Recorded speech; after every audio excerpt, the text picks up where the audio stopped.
open up the spraying windshield. We don't. We know we're going to create a lot of jobs, and we know we're going to extend the tax base.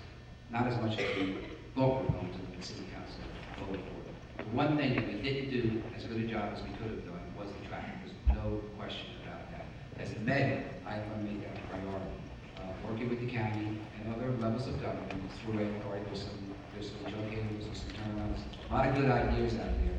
We just need to get all levels of government on board, and that takes a strong leader to make sure that that happens to mitigate that. First of all, when the environmental impact statement was done for Ridgefield, it actually did address traffic. And in fact, it could not have been, the city council could not have approved the Ridgefield project had they not mitigated the traffic impacts on the neighborhood. And it had to be spelled out very specifically with all the improvements in the Ridgefield project. And if anyone voted for that project figuring they were going to fix the traffic afterwards and they didn't do their job, the truth is it was already mitigated in the original environmental impact statement as required by law. Since that time, I, working with some of the people from Greenberg, negotiated an additional agreement, partially funded by the Radnor Corporation, so that they will now study additional ways to possibly improve traffic. It is not a mitigation requirement of the project. The project was approved as is. However, there may be ways to make that even better. As far as Tuckahoe Road, all the improvements that are being made for this entire project on all sides are being paid for by Radnor. That's also required, and that's required as part of their approval. One of the things that we've talked about for years is to improve Tuckahoe Road, which even without the Ridgefield project has been a problem at times. And probably the best way to do that is to widen it just a few feet so that they can provide turning lanes so that they don't stop traffic in both directions. That's something that could be done. It's a county road, and the city of Yonkers would not be on the hook for that. Thank you. Before we take the next question, I know you people are already in line. Perhaps you would like to find seats and keep track among yourselves. Who's next, rather than standing the entire time? Can you do that? Great, thank you. Yes, may we have your question? My name is Spencer Bruno from 29 Linda Lane in Yonkers. And this question is for both candidates. I'd like you to explain specifically how your education and professional experience can qualify you and serve you as mayor of Yonkers. Thank you. We'll start this time with Mr. Roberts. I'm sorry, with Mr. Amico. Well, I think it already has. I'm a licensed professional engineer. I received my bachelor's degree from Manhattan College, and I received my master's degree from NYU School of Engineering. I also spent 15 years as Deputy Commissioner and Commissioner of the Building Department in the City of White Plains, which was undergoing, at that time even, a radical transformation of its downtown. And I learned a great deal.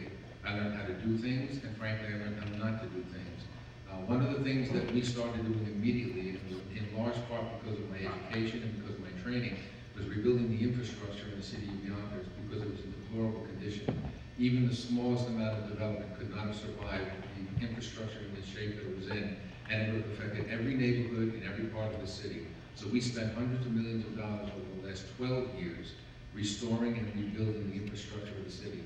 It also enabled me during those times when I was working in my professional career, it enabled me to see how to build and how to develop and do so smart and reasonably, and not do it in such a way that would devastate neighborhoods. And that's exactly what we're proposing now.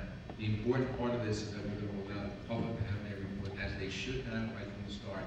And the public has input, and everyone who's going to have a say in an improvement in the development knows what the public feels, and we serve the public. We will end up with better projects that provide the kind of jobs, and provide the kind of opportunities for the people in the future, but at the same time, does not destroy existing neighborhoods. Thank you. Mr. Robertson? Thank you. I think the education that is most important is that of your life's journey. There's no question that I had a difficult adolescence. And when I was in college studying to be a social worker, I began my service career working with young people, working with teenagers in trouble. I actually began cleaning windows while I was in college, and that started my professional career as a building maintenance contractor. My opinion is that the fact that the mayor is an engineer gets in the way of his leading this government. He doesn't have the life skills, the tough decisions that needs to be made to deal with a developer like Louis Capelli. I've built businesses from the ground up. I've built businesses that have had record profits. I've negotiated contracts with some of the toughest unions in Manhattan, in New Jersey. I have over 1,000 employees in my company. That's all life experience. And I failed. I failed often, not often, but I failed in my life. My wife, Jean, and I literally had 3 children and $20 in the bank to feed the children that night, and we survived because I'm a fighter. I'm going to fight for the people of Yonkers. I know what's important to me as a homeowner, to me as a father. I know what's important to me as a community man in the neighborhood. All of that experience has brought me to where I am today. Thank you. Thank you.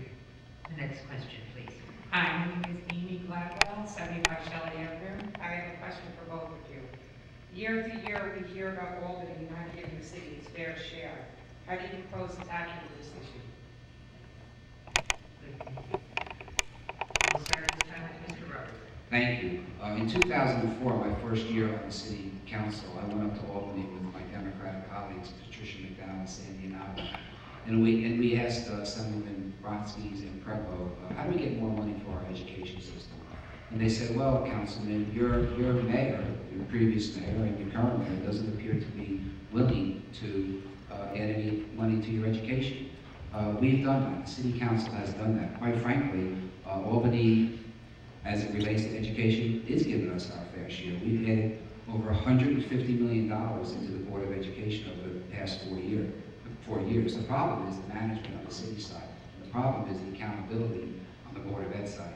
That's what we need to do. We can't go to Albany. Albany is giving Yonkers its fair share. We have problems still with the school aid formula. We need to tweak that. But Governor Spitzer has clearly made that a priority. We have a problem with being part of Westchester County. We all know that as part of the formula. Maybe we need to think about changing the formula. We can do this with this governor, with our state senators, with our assembly people, so Yonkers doesn't get stuck in with the rest of the county. But as far as fair share for Albany has, as of the last few years, adequately funded our education system. Now it's a question of accountability and management on the city side of the equation. The mayor talked about a consolidation of services 4 years ago. We didn't do it. Thank you. Gotta stop something. Mr. Amiconi. The city of Yonkers, and that's you, pays $210 million a year into your school system. That makes you the highest investor of any city in the entire state of New York into your education system outside New York City. And of all the large cities, per capita, the highest. That's a fact. So when I hear that the state is doing all that it should do, first of all, you've got to remember something. That's your money that went up there in the first place. We're entitled to get it back, and we should get more of it back. I have spoken to the governor, and I expressed to him that we're not happy with the allocation that was given to the city. In the 3 years before this past year, the first 3 years of my administration, we added over $75 million to the education budget. You know what that means? That's the highest in the history of the city. It's about time for the state to come up with the money that they should have been giving us for many years. They have not done enough for you. They have not done enough for our children. And to sit back and say, they've done plenty, that leaves it on the backs of you. And here's part of the problem. To suggest that by managing the money better, it implies what? That there's so much money out there that's going to waste. 75% of our school budget is salaries and benefits for all of our employees, our teachers, our school employees, our school workers, our principals, and the administration.